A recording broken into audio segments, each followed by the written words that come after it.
So, a potentially valuable therapeutic approach for killing tumor cells without affecting normal cells is the use of immunotoxins. So, immunotoxins constitute the monoclonal antibodies against tumor cells conjugated to lethal toxins. Which of the following molecular approaches do you think is not appropriate for generating a tumor cell specific immunotoxin that will not kill normal cells? So, what can be the answer? Think and answer.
Okay. So let's see. So a potentially valuable therapeutic approach for killing tumor cells without affecting the normal cells is the use of immunotoxin. Okay. So if we use a chemotherapeutic, so for example in chemotherapy, so that is also non-specific. So all the cells, including the normal cells, are affected. Even in radiotherapy also, where we use either infrared rays or some rays, so in that case also the normal cells are affected. So the therapy is non-specific basically. Now, talking about immunotoxins, so immunotoxins are monoclonal antibodies. Okay, so monoclonal antibody means that they are generated for a specific epitope or an antigen. Okay, so for example, this is a tumor cell, and we have generated a immunotoxin for a receptor that is expressed in a particular type of cancer. Okay, so we have generated a monoclonal antibody for this particular receptor that is expressed in particular type of cancers. Now we have to apply a molecular approach so that we can generate only the tumor cell specific immunotoxin without killing a normal cell. Okay, so let's see the options. Cell surface receptors binding polypeptide chain of toxin molecule should be replaced by monoclonal antibody against a particular tumor cell type. So, this says that the cell surface receptors binding polypeptide chain of toxin. So, it suggests that a toxin molecule that have a surface binding domain,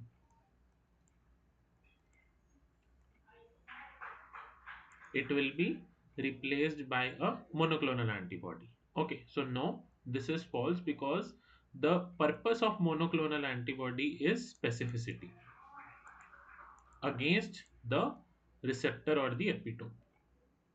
Okay, so if that is removed, then the specificity will be gone. So the first option is false. Then constant FC domain of the tumor cell specific MAB should be replaced by ligation of toxins. No, this is also false. Okay. Then variable region FAB2 domain of tumor cell specific MAB should be replaced by ligation of toxins. Yes, this is correct. And then inhibitor polypeptide chain of toxin should be conjugated to FAB domain of the tumor cell specific MAB. No, this is false. So the correct answer is option number 3. Okay, so any doubts in this question?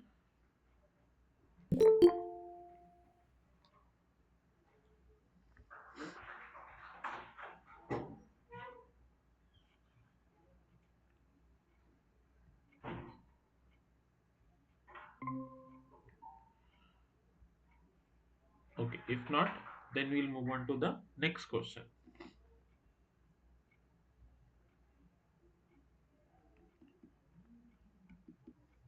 Which of the following statements are correct? So what can be the correct answer?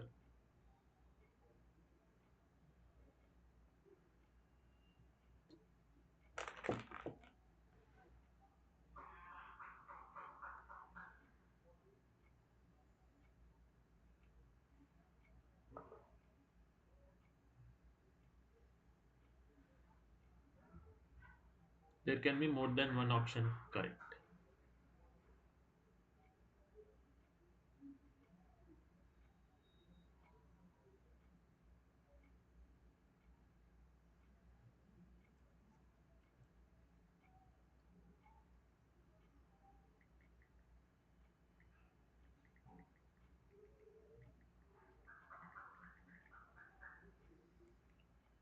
Okay, any more answers?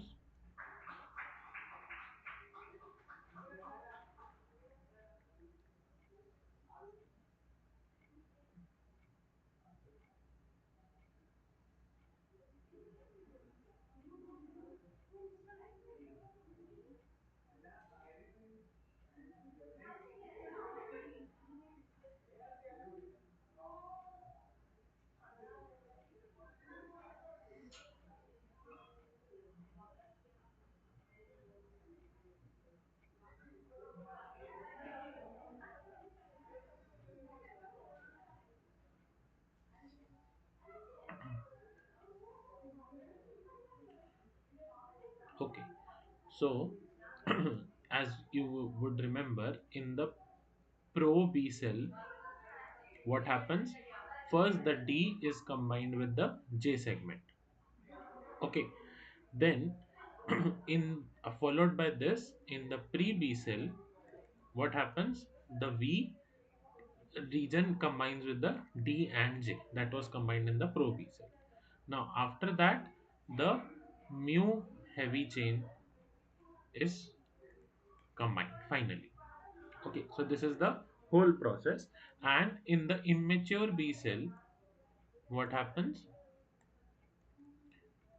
IgM would be present as a initial molecule. Okay. Then, so let's see the statements. In pro B cell, the D segment is joined with the JH segment. Yes, this is correct because the first joining happens between the D and the J segment. Okay.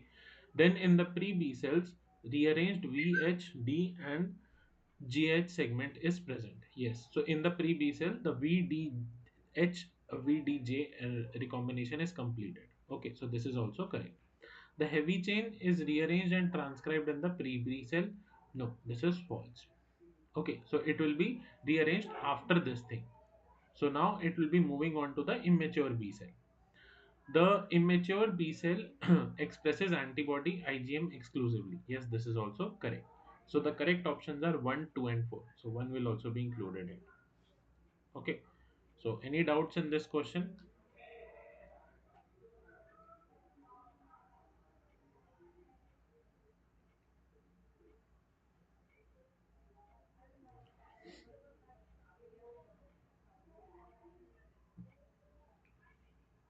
Okay. So let's move on to the next question.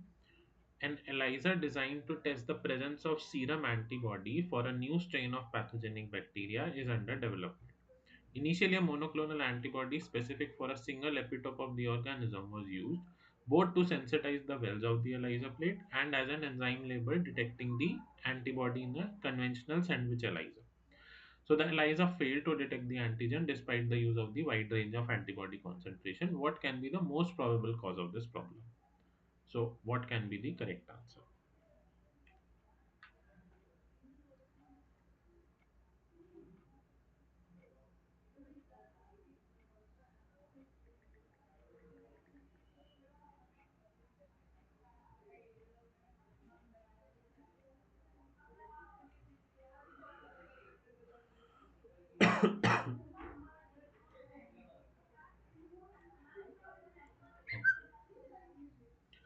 So we designed an ELISA, okay, using to detect the presence of the serum antibody.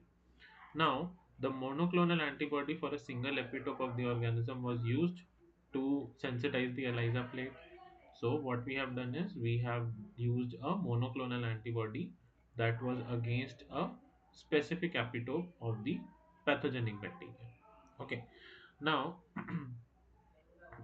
and as the enzyme label detecting antibody, so this same antibody was used as an enzyme label detecting antibody also. So in a sandwich ELISA, so to recall, what we do is we coat the antibodies on the plate, then we add the antigen, we add another secondary antibody that is labeled with an enzyme.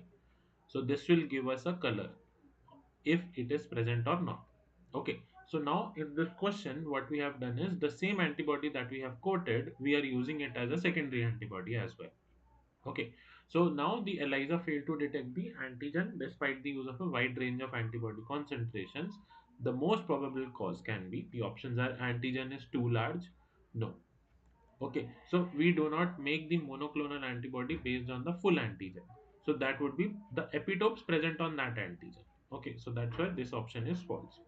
The antibody has a low affinity to the antigen. No. The monoclonal antibodies always do have a very high sensitivity and the affinity towards the antigen. The monoclonal antibody used to sensitize the wells is blocking access to the epitope. Thus, when the same antibody is enzyme labeled, it cannot bind to the antigen. Yes. So, the same reason that I told about. The enzyme labeled antibody used should have a different isotype than the sensitizing antibody. No, this need not to be true, but the epitope that it is made for against the antigen must be different. Okay, so the option 3 is correct. Okay, so any doubts in this question?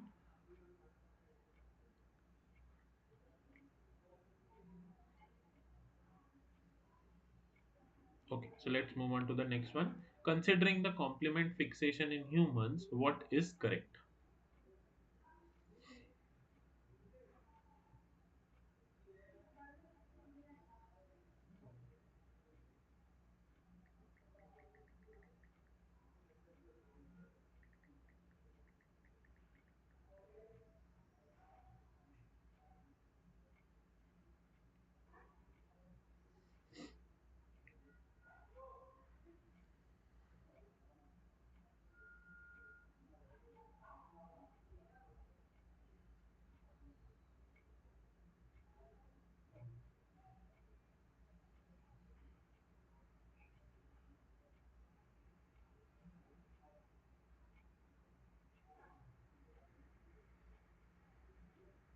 Fourth option.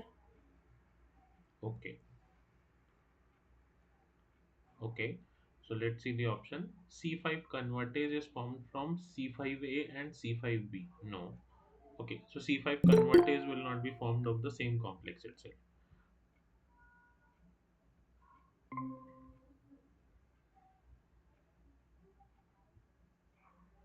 Right. Then C5 convertase is formed from C3B and the C3 convertase. Okay. So this is partially correct because the C5 convertase actually is composed of the C3B. Right. Then just 1 minute.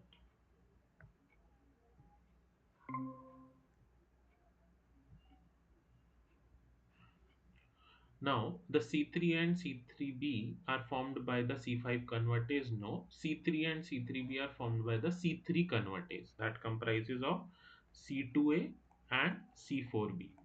Okay, so this is also false. The membrane attack complex consists of C5b, C6, C7, C8, and C9. Yes, this is correct option. Okay, so considering that second option is false, the correct option will be fourth. Okay, so here the correct option will be fourth. Okay, so any doubt in this question?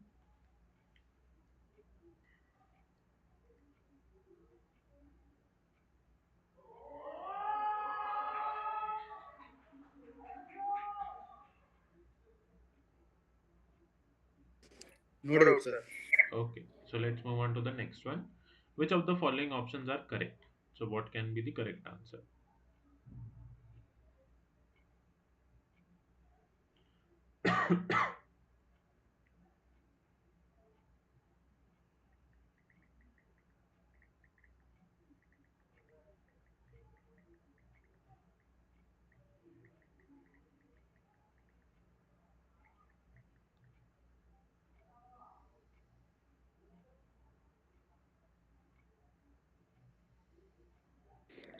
Sir, all of the above.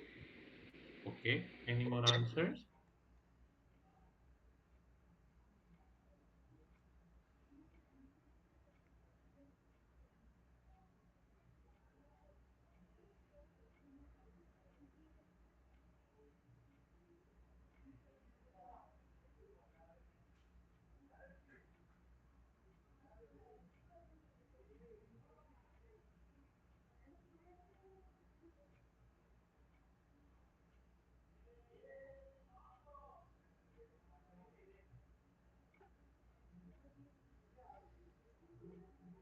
Okay.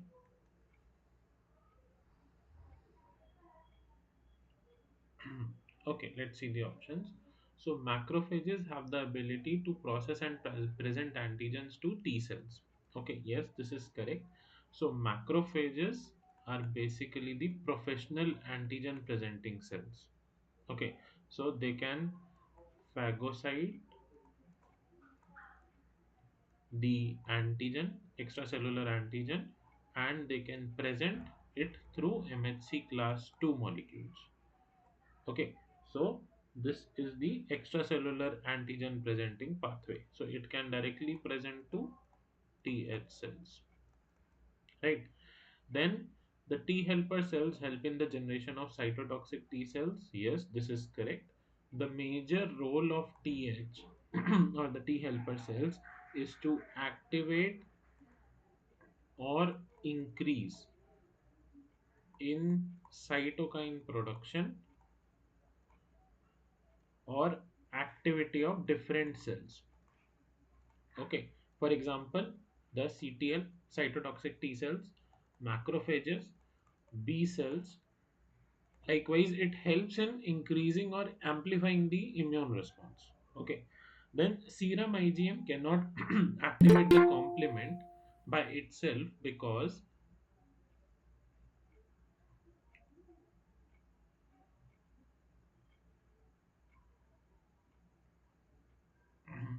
of its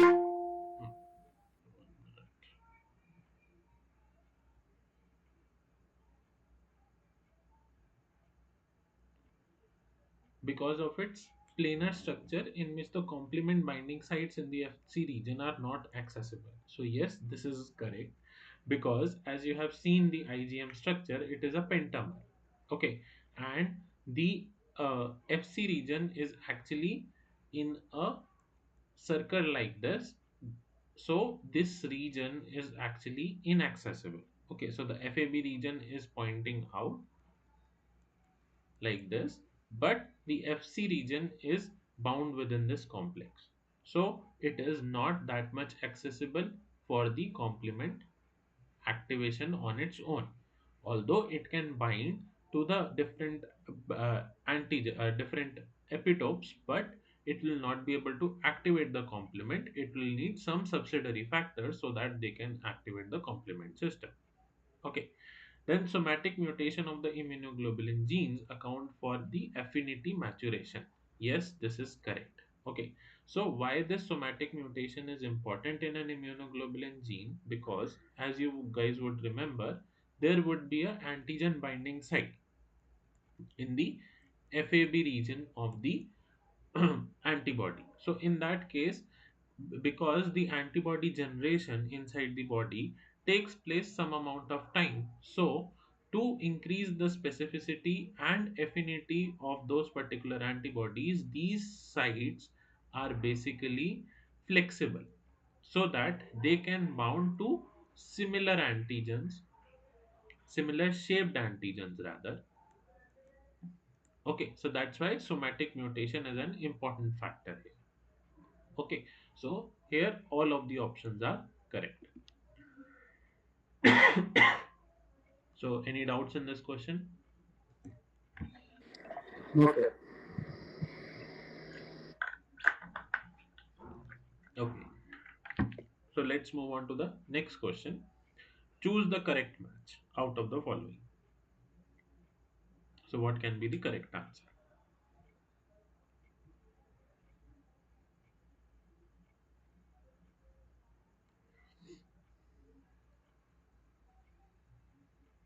Third. Okay, any more answers?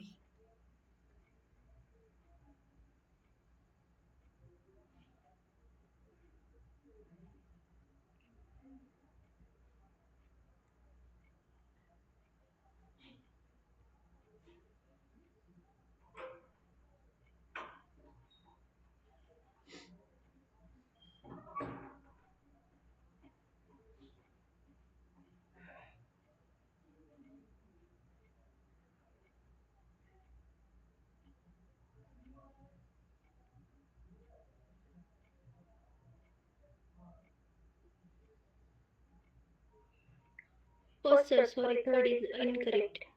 Okay, any more answers?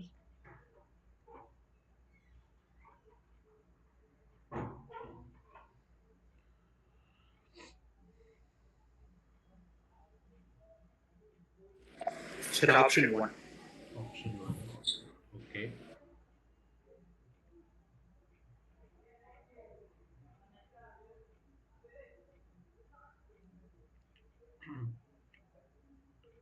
Okay, so let's see.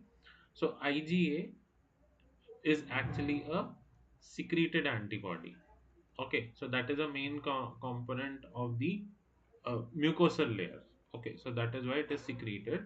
So it has a secretory component to it that actually saves itself from the protease action, to be brief. Okay, then Ig, the main component of the allergic reactions. So in allergic reactions, what it will do is it will amplify the allergic reaction by acting on basophils, right? So for P it's 2, for Q it's 1. Then IgG, the main antibody, it can cross placenta, hence it can be transferred, the immunity that can be transferred from a mother to a child. Okay, so R is fourth, and then IgM, it is a first antibody to be produced in an immune response.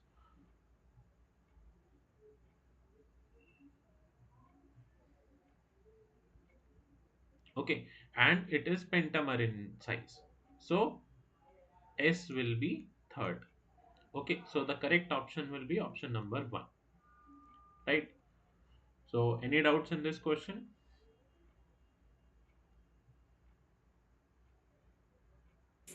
No, sir.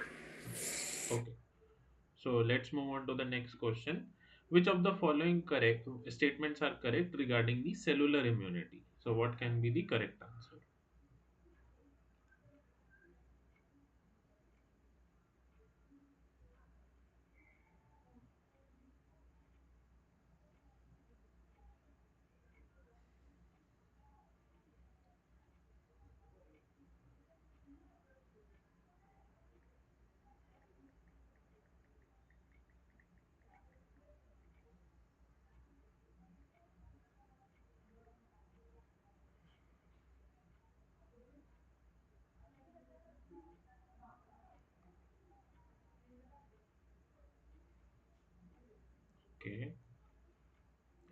answers?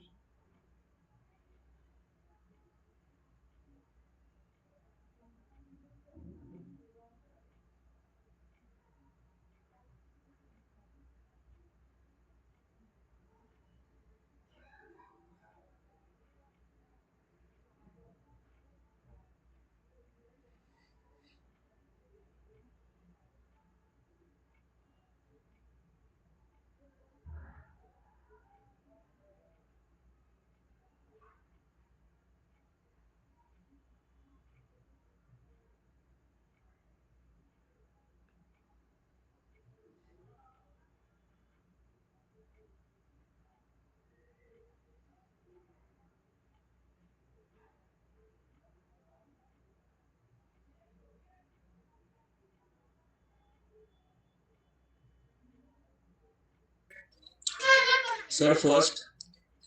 Okay. Any more answers?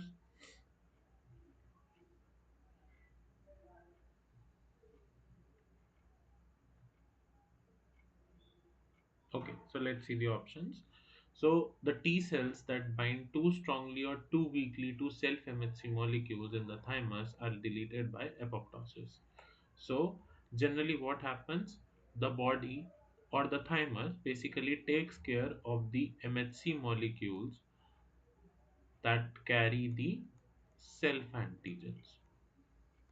Okay, so that bind too strongly or too weakly with the self antigens, they are deleted by apoptosis. So yes, this is correct. CD4 plus T cells or the helper T cells recognized antigen bound MHC class 2 molecules. No, this is false. So remember, MHC2 every time will activate TH, MHC1 will activate TC. Okay, so a best way to remember this is the first one. For example, in a alphabetical order from A to Z, C comes first than H, right? So C came first and H came second. Okay, so for TC, class 1 molecule will always present, and for TH, class 2 molecule will present the antigen. Okay, so hence the second option is false. Then, full activation of T cells requires a core stimulatory signal via the B7 protein on the T cell surface. No, this option is false. Why? Because although the co-stimulatory signal is essential for activating the T cells, but this B7 protein must be present on an APC, not a T cell. Okay, on the T cell, it will be either CD68 or CD80. Right? Then the Th2 subset of helper T cells activates the macrophages via the cytokine interferon gamma. No, interferon gamma is a inflammatory cytokine, right? So it will not activate the macrophages, it will be released by the macrophages during an inflammatory signal. Okay, so hence the correct option is option number 1. Right? Any doubts in this question? No, sir.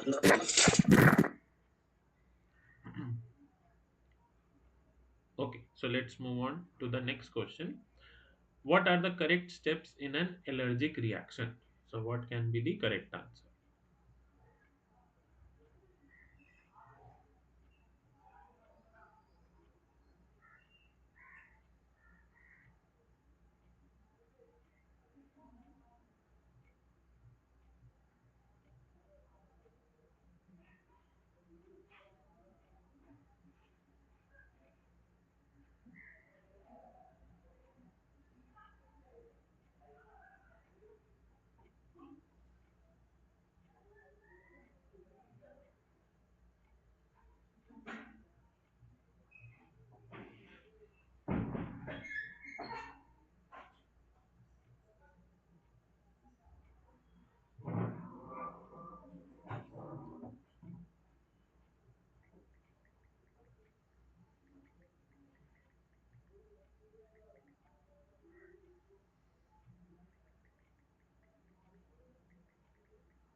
Okay, any more answers?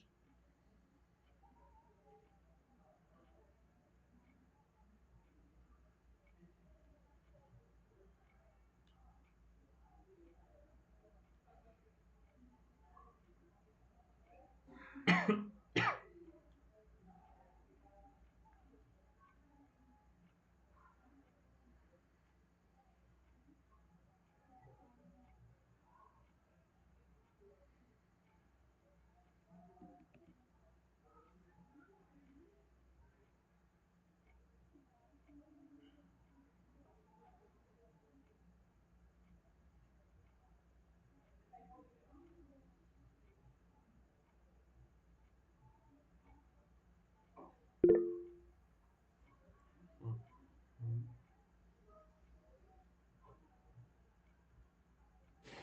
Option number two, sir. Okay, any more answers?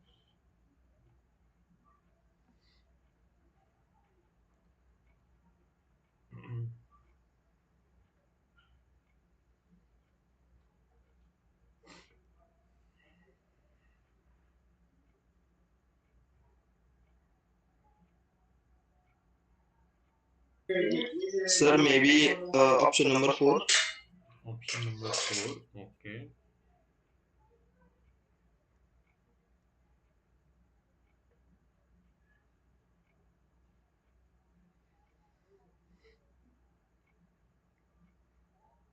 Okay. So let's see the basic step in an allergic reaction. What happens is whenever there is an encounter with the allergen, so first it will go and directly lead to the production of IgE. Right. Now this IgE upon exposure with the same allergen can lead to its dimerization on mast cells or basophils, right? Then it will activate protein kinase C, followed by the secondary mediators like histamine and other molecules that are released during an allergy, right? So here we have to remember that whenever an allergen is encountered, only IgE will takes place, right? Other antibody will not come into play. Then, after encountering with the same allergen again in a span of time, this leads to an amplification of the allergic reaction or the reactions that takes place. Now, this will actually involve the cells that are involved in the an allergic reaction. For example, mast cell, basophil that will release histamine, the major mediator of the allergy. Okay, so this is how a allergic reaction briefly takes place. So there are many molecular mediators involved in this between. So the correct answer would be option number 3, right? In option number 2, there is second exposure by any allergen. No, if this allergen has been exposed to the body, then it can only amplify this. If the other allergen is encountered by the body, then it will first produce the IgE to circumvent it. Okay, so hence the option number 2 will be false. Now, in case of the option number 4, we have first the IgG and IgM. No. Okay, so IgE will only take care of the allergens. That will only be activated by the cellular markers. Okay, it will not be taken care by the IgG or IgM. That takes care of the other immune responses, secondary immune responses. Right. So here the correct answer is option number 3. Okay, so any doubts in this question?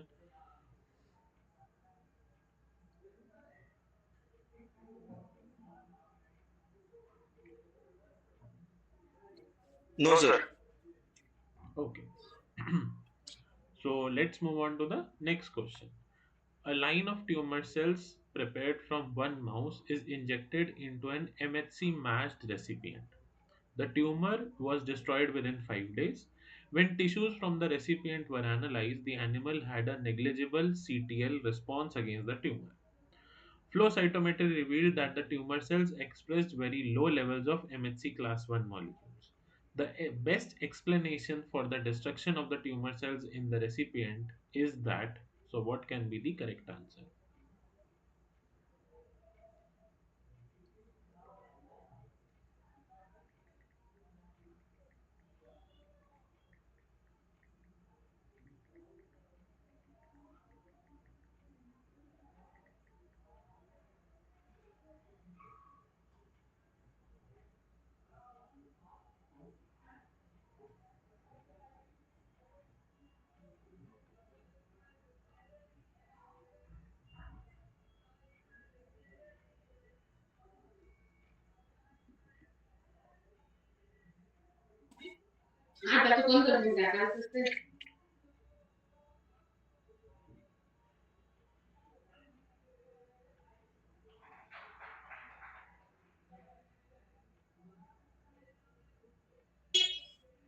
Sir, fourth number.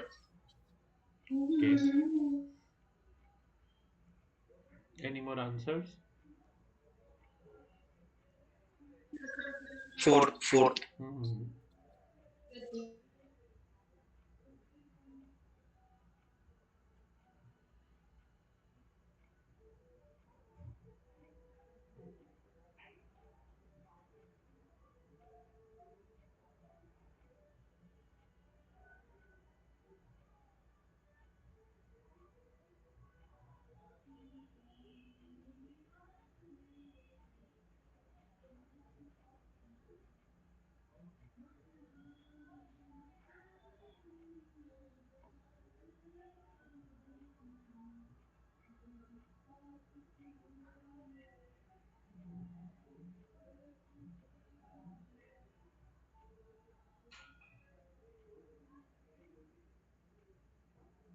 Okay. Any more answers from other people?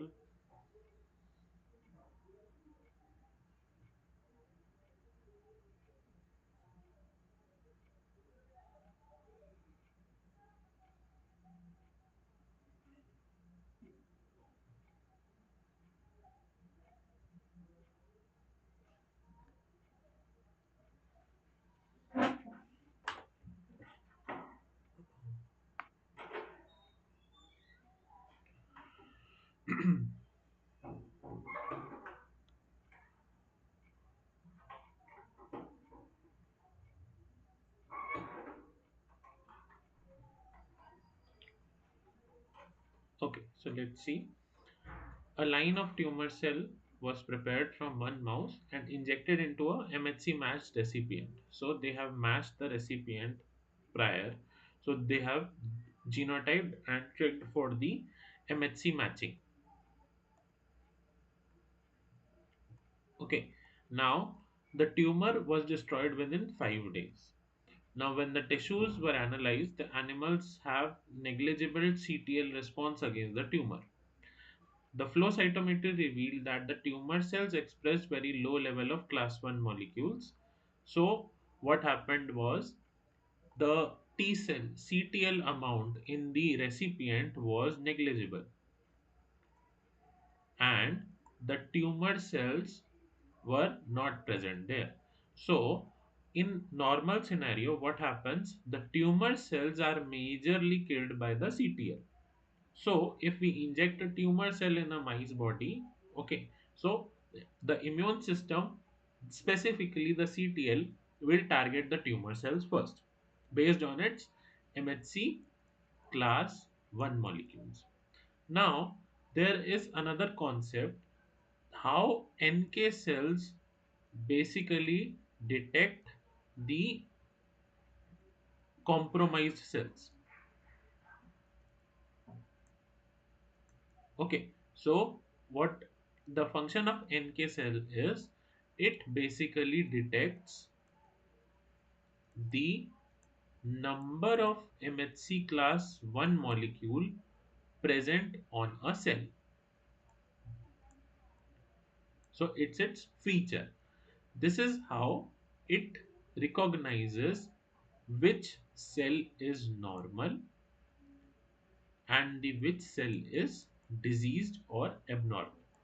So this can be the case with the tumor cell, virus infected cell, or any other cell that is going on degeneration or disease. Okay, so this is how NK cell recognizes that thing. Now, in this case, they are not able to identify the CTL in the recipient. So that means the tumor is basically destroyed by any other mechanism other than the CTL. Okay, so here the options are CTL had a MHC induced alloreaction against the tumor cells. No, this cannot be the case. If this would be the case, the CTL amount as detected by the flow cytometry would be high.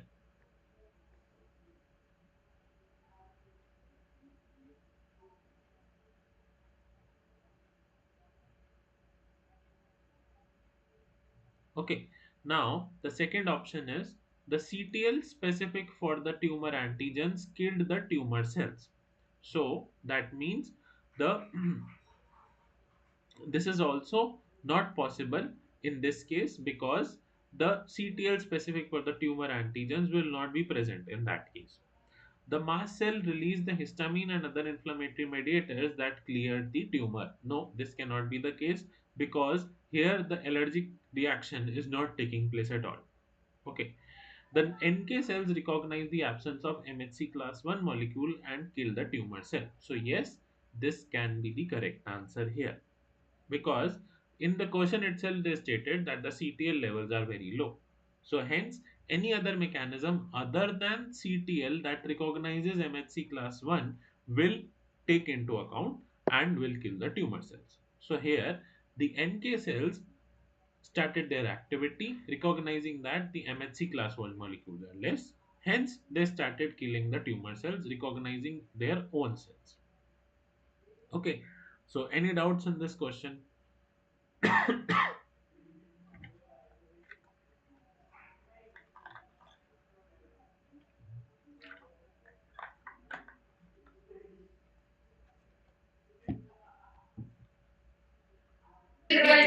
No, sir. Okay. So let's move on to the next question. Infection with Mycobacterium tuberculosis primarily evokes which of the following cytokine profiles? So what can be the correct answer?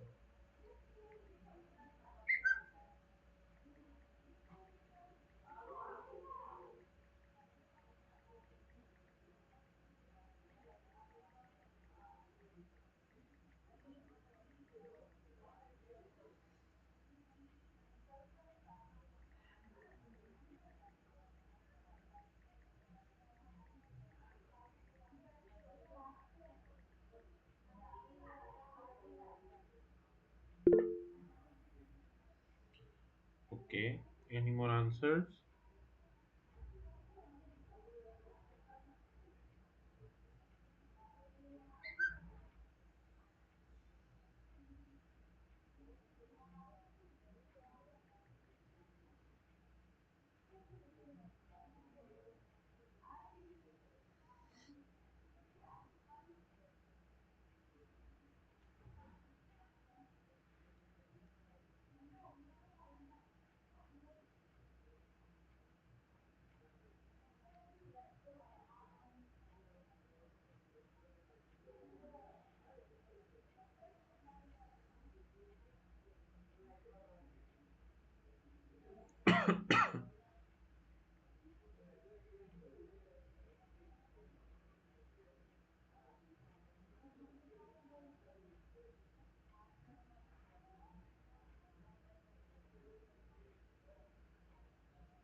So whenever there will be an infection with the Mycobacterium tuberculosis, it will evoke inflammatory cytokines.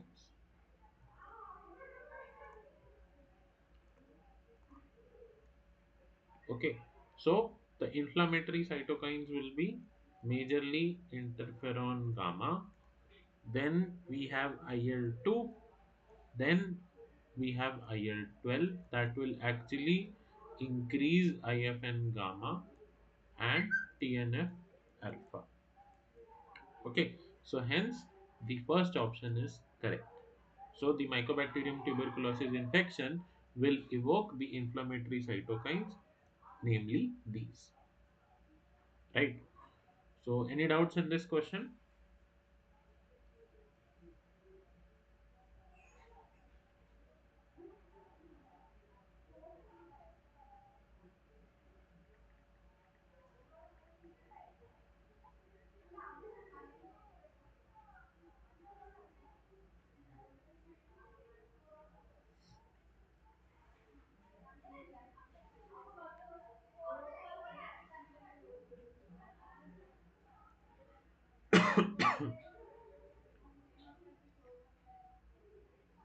No, sir.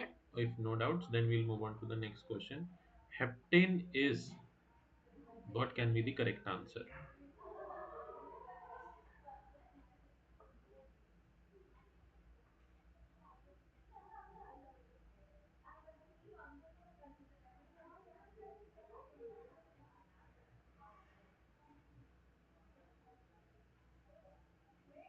Antigen.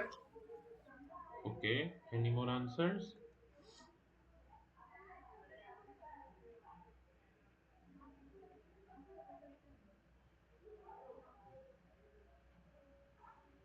Sir, it is actually a incomplete antigen.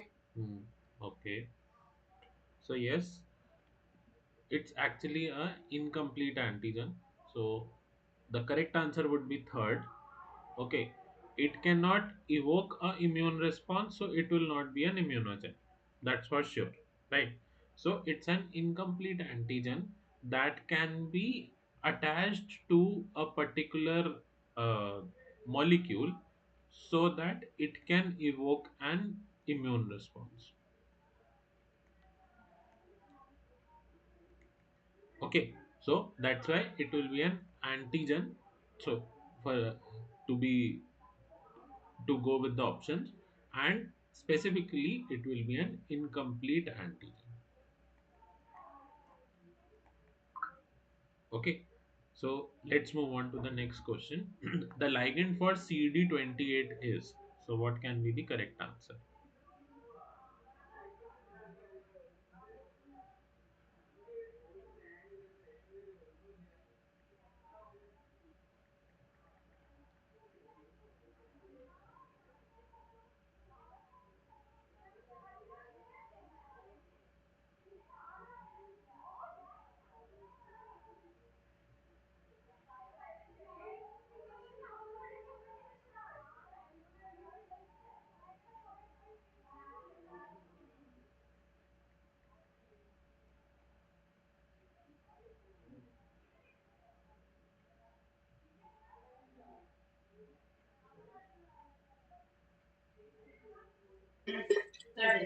Third one, sir.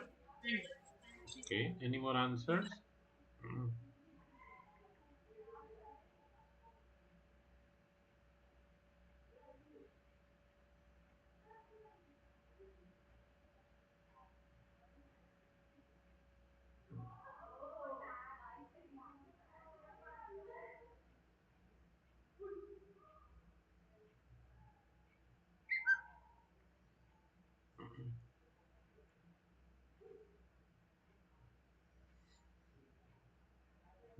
Okay, so yes, for CD28, the ligand is CD86.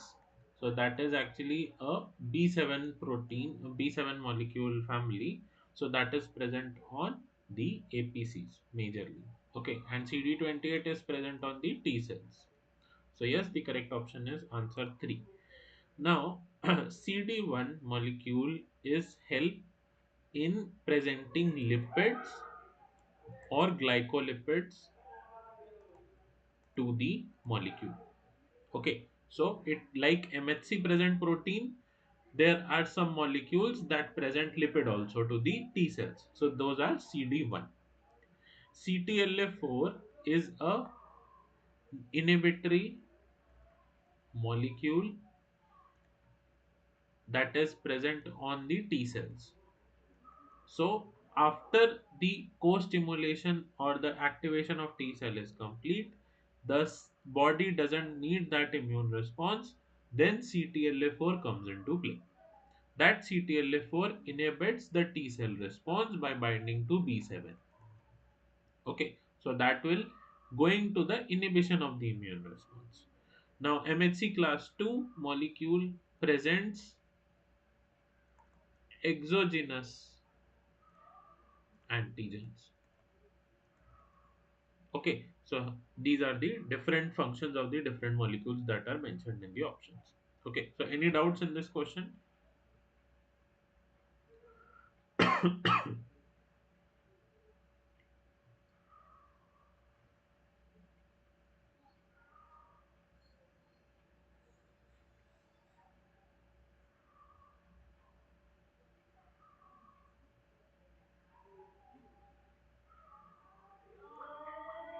Okay, so let's move on to the next question.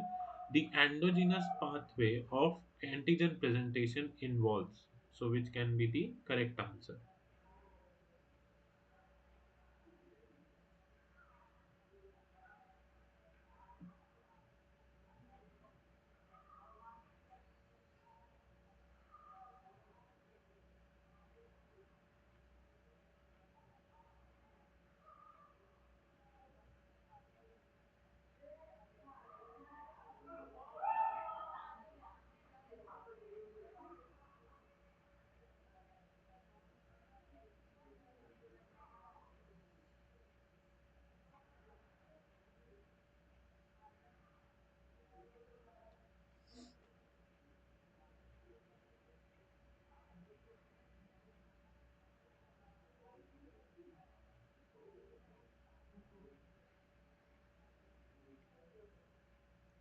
Okay, any more answers?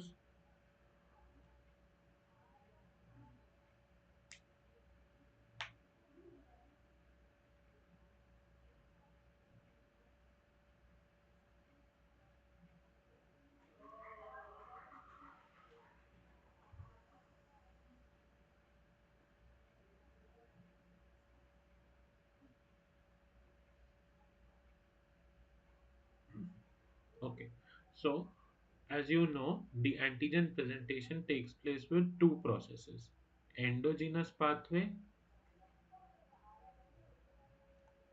and exogenous pathway. Okay, so exogenous pathway basically involves the extracellular antigen that are firstly engulfed or phagocytosed by the cells, then they degrade in the lysosome, followed by their presentation. Okay, the endogenous pathway leads to the intracellular antigens present inside the cell. Now, in that case, these are degraded by proteasome mediated degradation, then they are presented through MHC class 1. Okay, so let's see the options now. So, mostly peptides derived from the extracellular pathogens? No, it is for the intracellular pathogens. Presenting the antigens to Th1 cells? No. So, Th basically T helper cells. So, all the endogenous antigens goes to TC cells rather than Th cells. So, second option is false. Presentation of antigen on MHC class 2 molecules? No. For this, it will be MHC class 1. Then presentation of antigen to the cytolytic T cells? Yes. So CTL, cytotoxic. It would be cytotoxic T cells, not cytolytic. Okay. So option 4 is correct. Okay. So any doubts in this question?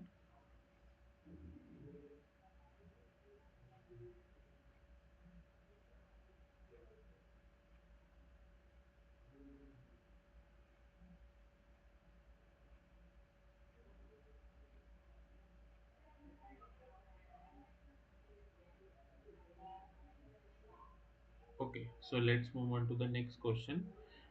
As amount of viral load for HIV increases in an infected person, his CD4 positive T cell count begins to decline. Various mechanism has been proposed to account the decrease in CD4 positive T cell count. Most likely reason is, so what can be the correct answer?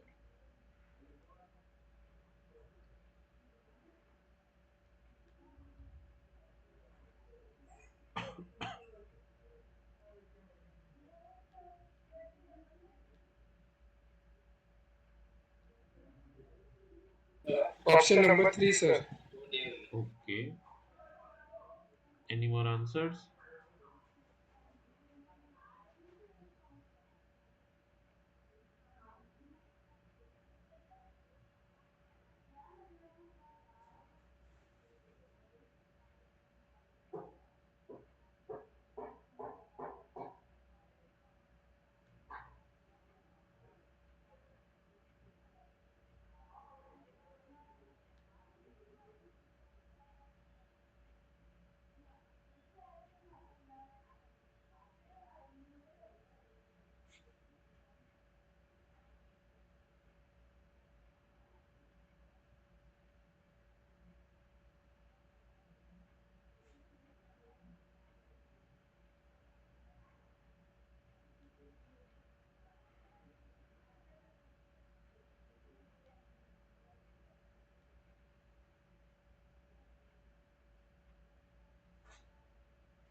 Okay. So, as you guys could know, the HIV virus, human immunodeficiency virus, these viruses majorly affect the CD4 positive T cells, right? So that's why they causes deficiency of the immune response in an individual, right? So that's why the individual will not be able to respond properly to any pathogen, so it can account for reinfection as well as encountering with different pathogens at the same time, right? So what will happen whenever HIV infects a T cell that is CD4 positive? So on account of producing more viruses, okay, it will take over the machinery of the T cell. Now it will actually increase its production by lighting,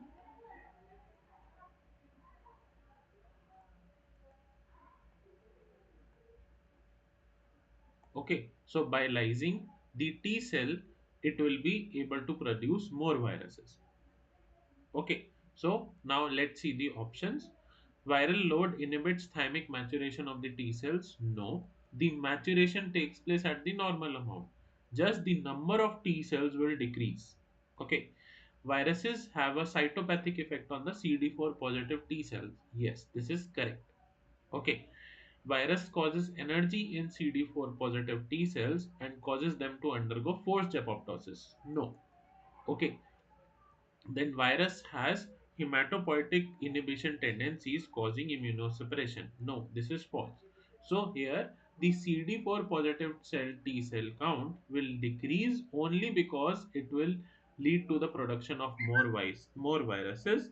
Hence, it will lyse the cells and produce more viruses. Okay, so the second option is correct. Okay, so any doubts in this question?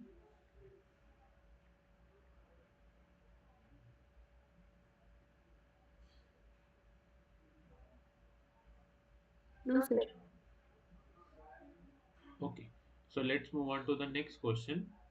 The relation between cellular immune response generated against hepatitis C virus is the critical determinant of the outcome of infection. Given below are the representative figures of cellular immune response in column 1 and the outcome of the response in column 2. So, what can be the correct answer? Match the following based on these graphs.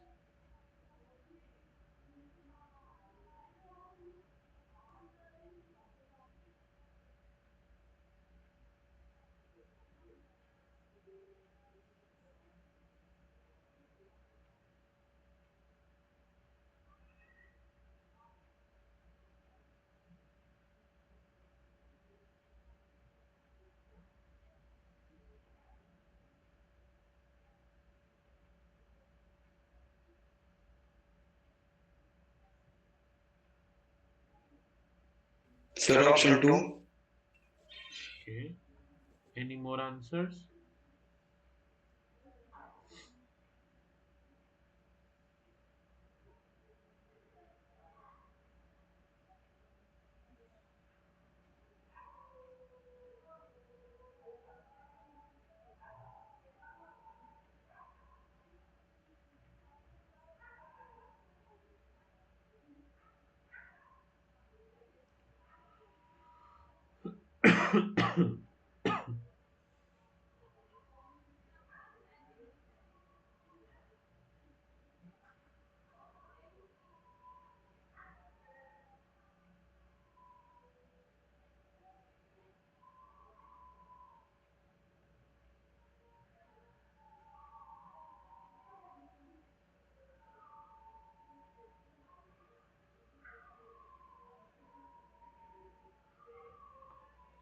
Okay. Any more answers?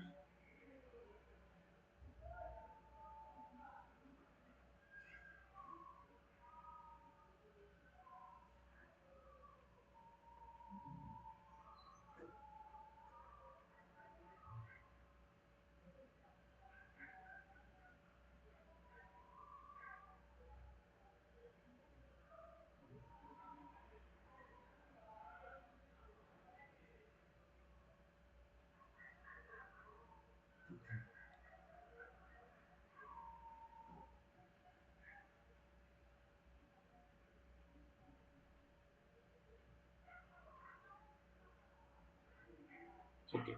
So, in an acute response or an acute infection, what happens? There is immediate increase in the load. For example, if the symptoms are concerned or any pathogen is concerned, so there will be an immediate increase in the load and then it will decrease after a span of time. Okay. Hence the immune response. Chronic is basically long term. Okay, so it will initially have an increase in the symptoms and then it will stabilize but will remain in the body for a long period of time. Okay, and the third one is resolution, in which it will have a very small effect because now it is resolving in the body. Okay, so let's see how a graph can be played in either of the cases, right? So as we can see here, this uh, circle one is the viral load. So in an acute response, the viral load increases immediately and it decreases also at the same time. Okay, not at the same time, after a span of time. So, during this time, the immune response exponentially increases, then it will stabilize, forming memory cells or the immune response. So, this is the case with the acute infection. So, A will be 1. Now, we'll see the B option. So, in this case, what happens? There is an increase in the viral load followed by a decrease and a stabilization. Okay, so in this case, it will be a long term effect on the body. So the viral load will remain long term in the body. That means it will be chronic in nature. As you can see here, the response. So this response is minimal. So it will increase with the increase in the viral load, but at the same time it will decrease because the now the virus has actually adapted to the body condition and it will not leave the body. Now the body also has accepted it as an own, but now it will be affecting the body cells. Okay, so B will be option number 3. Now the C, the viral load is very less and consecutively the immune response against it is very high. So that means it is a reinfection of the virus, but the body also has a memory against the virus. So that's why the immune response is high. Okay, so C will be 2. So now the correct option is option number 2. Okay, so any doubts in this question? No, No, sir. sir. Okay, so let's move on to the next question. Match the following. So here we have mentioned uh, different cytokines, please match according to their functions.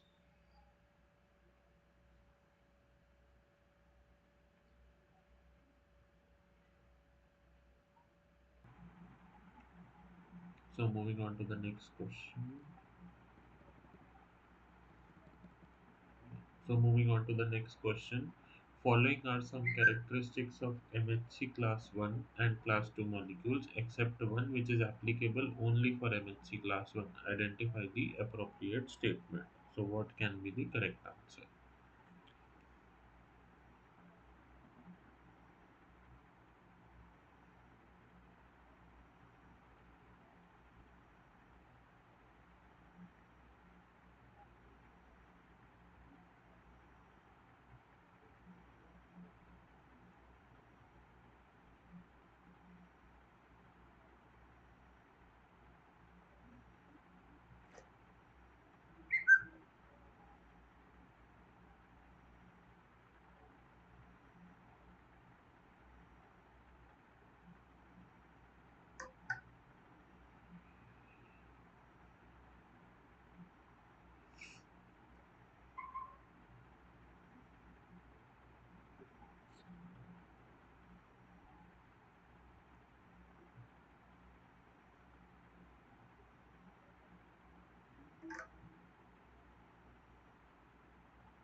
So let's see the option. They are expressed continuous constitutively in on all nucleated cells. Yes. So for class 1 is expressed in all nucleated cells. Okay, while class 2 is only expressed on the APCs that can phagocytize the microorganisms. Okay, they are glycosylated polypeptides with domain structure. Both this will be applicable to both. They are involved in presentation of antigen fragments to B cells. No, so none of the MHC actually present to B cell. Both the MHCs present to the T cells. They are expressed on the surface membrane of B cells, so this will be applicable to MHC2 only. Okay, so the correct option is option number 1. Okay, so if you guys have any doubt, you can ask.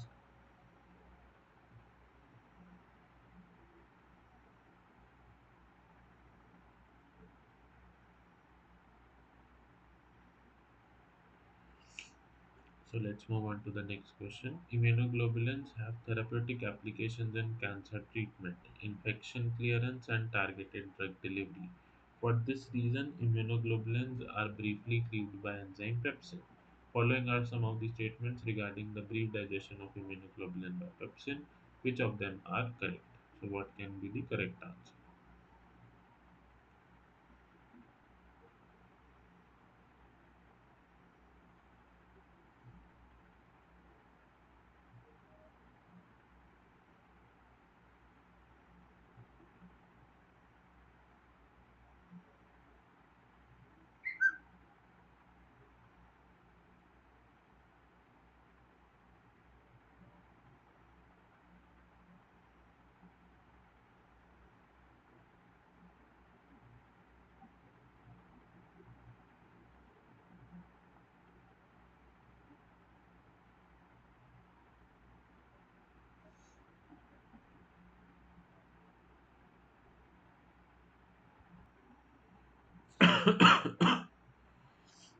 Okay, so let's see the option. FAB2 fragment is generated which retains the antigen binding activity. Yes, this can be the correct answer. FAB fragment having antigen binding capacity.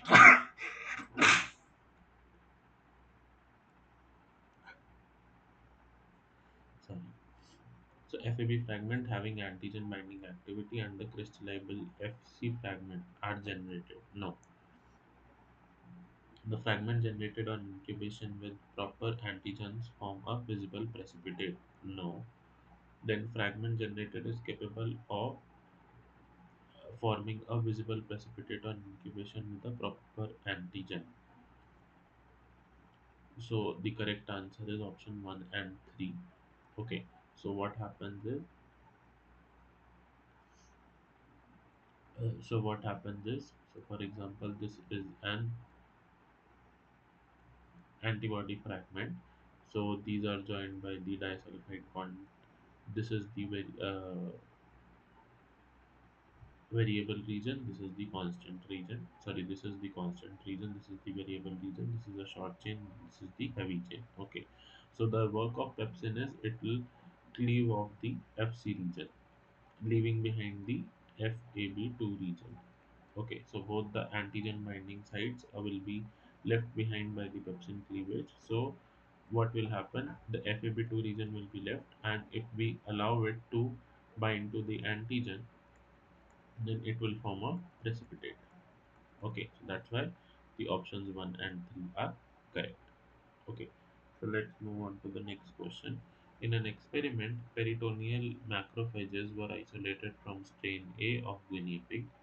These cells were then incubated with an antigen. After the antigen pulsed, macrophages processed the antigen and presented it on their surface. These were mixed with T cells from first strain A, then the second one was strain B, and the third one was the F1 progeny of strain A and B. And the T cell proliferation was measured in response to antigen pulsed macrophages. Then T cells of which strain of guinea pig will be activated? So, what can be the correct answer?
Okay, so we have incubated with an antigen. So this is a strain A. So strain A macrophages will express MHC class 2 molecules from strain A.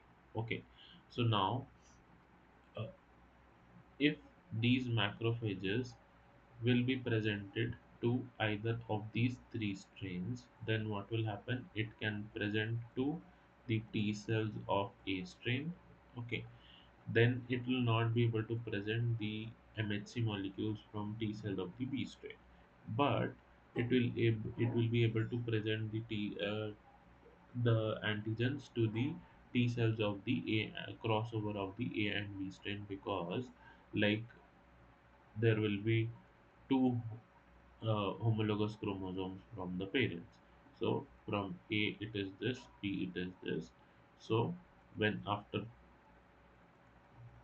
fusion it will form this. So it can be able to present the MHC to A molecules to these molecules as well.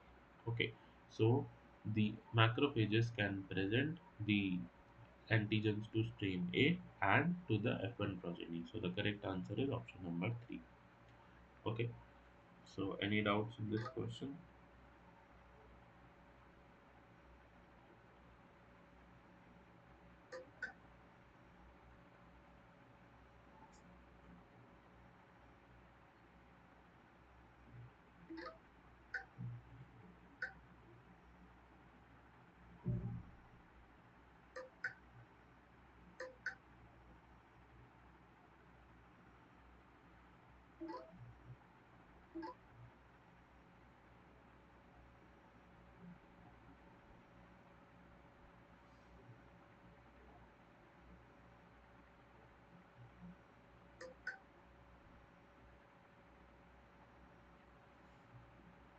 Okay. So Mycobacterium is an intracellular pathogen. It prefers to infect which of the following cell types? So what can be the correct answer?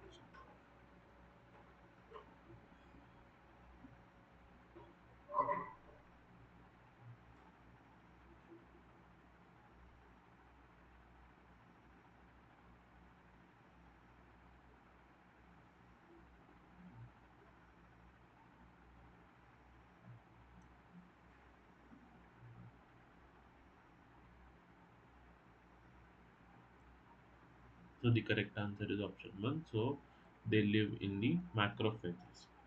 Okay. So let's move on to the next question. Mouse IgG is left either intact, that means left lane in A, B, C, D.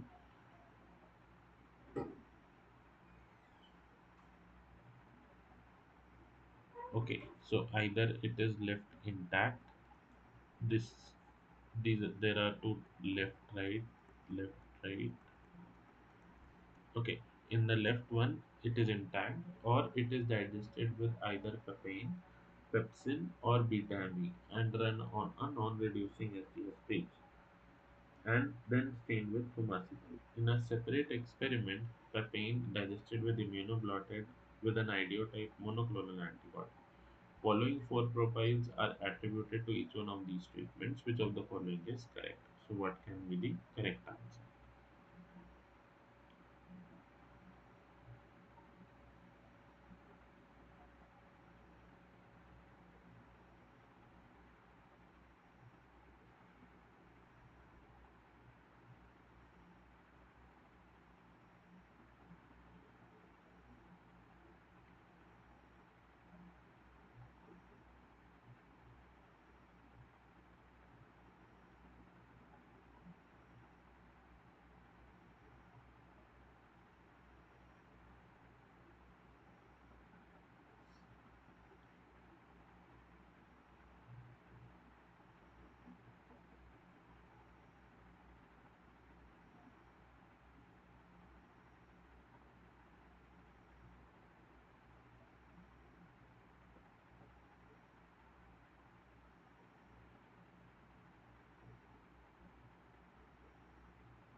So as you guys would remember, in an antibody chain, these are the heavy chains, these are the light chains that are joined by the disulfide bonds.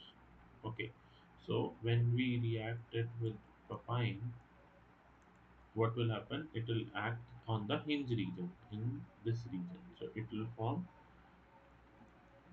FAB and this is the FC region. Okay, so this is what when papain will form. If we react it with pepsin, so it degrades the FC region and it will form the FAB2 fragment. Okay, and if we treat it with beta ME, so in that case all the disulfide bond will be broken. So we'll have two heavy chains and two light chains. Okay, so whenever we'll run it on a particular gel, so we'll have two bands of the one of 50 kilodalton and one of 25 kilodalton for the beta me case. Okay, so as we can see here, we have that in option C. So for C, it is beta me. Okay, then for the pepsin, we have only one FAB2 fragment. Okay, and there would be some fragments of the FC region. So that would be of unrecognizable size, but this would be of higher size. Okay, so that would be option number A.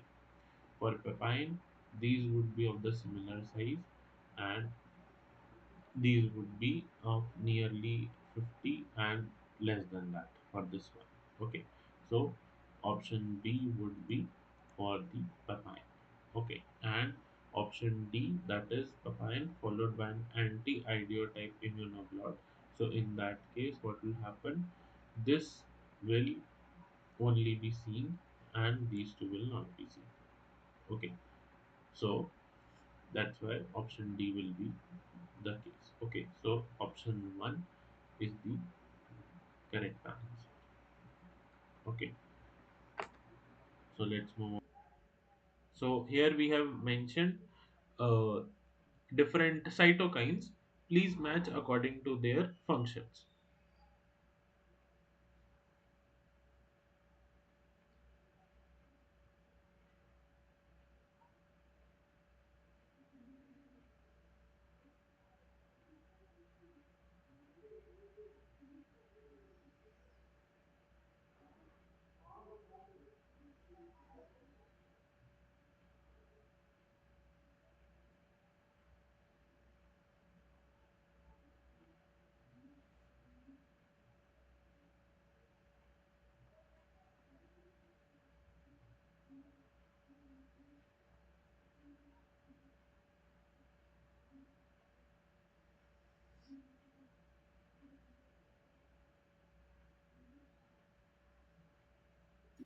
Option number two, sir.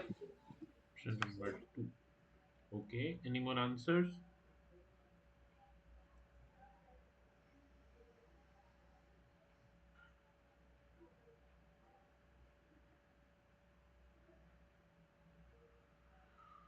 Okay, option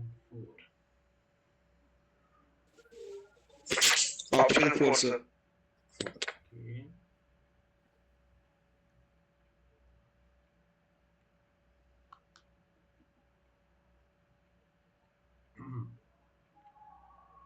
Okay, so let's see.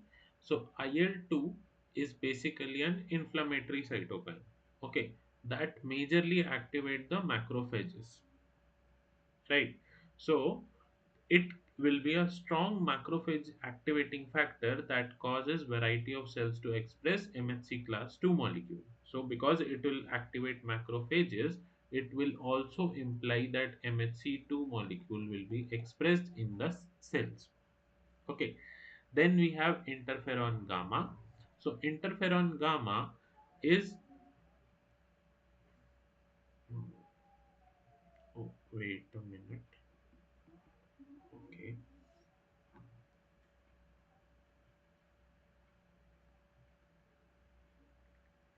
just give me 1 minute.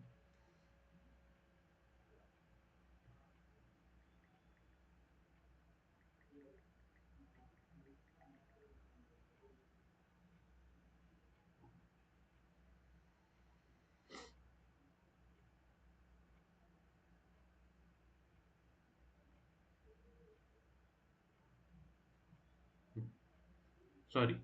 So IL-2 is basically a growth factor for the T and B cells. Okay. So it will not activate macrophages, it activates the T and B cells, followed by their TC, cytolytic activity of the NK cells. Okay. So IL-2 basically activates the T and B cells. So A will be 4. Then interferon gamma is a strong macrophage activating factor that stimulates the MHC class 2 2 molecule to be presented. Okay, so the B will be third. TNF, that is tumor necrosis factor, is the major mediator of inflammation that stimulate macrophages and the cytokine production. So it will be 2. And for IL-12, it is an activating cytokine, so that activates the NK cells, T cells, and induces the production of the interferons. So it shifts its immune response to the Th1 cells. Okay, so this is will be the correct answer. So D will be 1. So A4, B3, C2, and D1. So the correct option is option number 4. Okay, so this is wrong. This is 4. Okay, so any doubts in this question? No, sir. Okay. So this was the last question for today. If you guys need to ask anything, you can ask.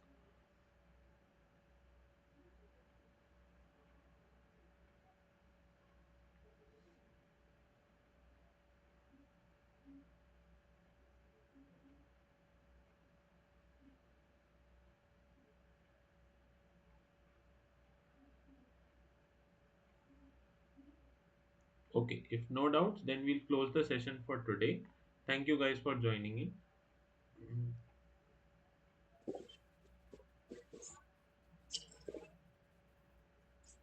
Thank you, sir. Thank Bye. you, sir. Thank you, sir. Thank